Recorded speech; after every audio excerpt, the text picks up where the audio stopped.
Stres və cinsi həyat. Stres ingilis mənşəli söz olub, zərbə, təzyiq, şırnaq anlamı verir. Xarici mühit və daxili problemlər birbaşa olaraq təsir edirsə, orqanizm bu hala psixoloji və fiziki pozulma ilə cavab verir.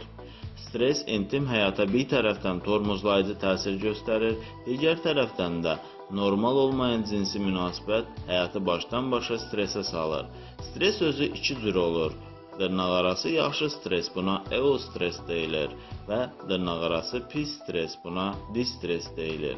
Xoş həyəcana səbəb olan durumlar, məsələn, karyerada yüksəliş, ekstremal idman və yaxud sadəcə dadlı şam yeməyi.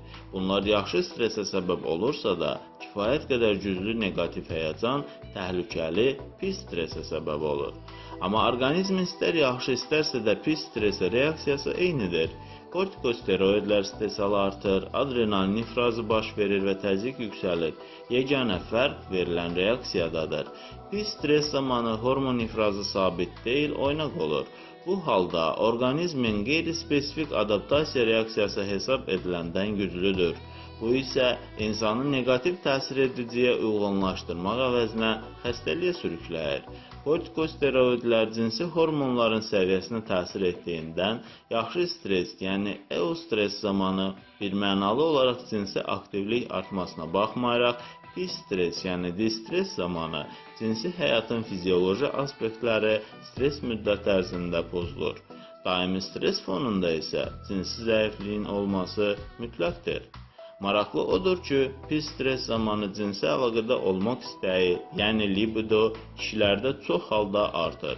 Bu isə kişi cinsəlliyinin aqressiyaya bağlılığını göstərir. Mübarizə edib qalib gəlmə instinkti kişilərdə şuur altında gizlənir.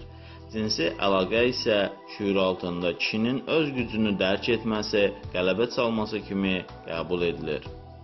Ona görə aqressiya yaradan streslər zamanı kişilərin cinsi əlaqədə olmaq istəyi, aqressiyanın onu törədəndən cinsi tərəfdaşa tərəf istiqamətləndirilməsi kimi dəyərləndirilir. Amma təəssüf ki, stres hallarında kişilərdə cinsi istəyin olması həmişə ereksiyanın olması ilə sonlanmır. Qadınlarda isə dırnaqarası pis stres adətən cinsi istəyi azaldır.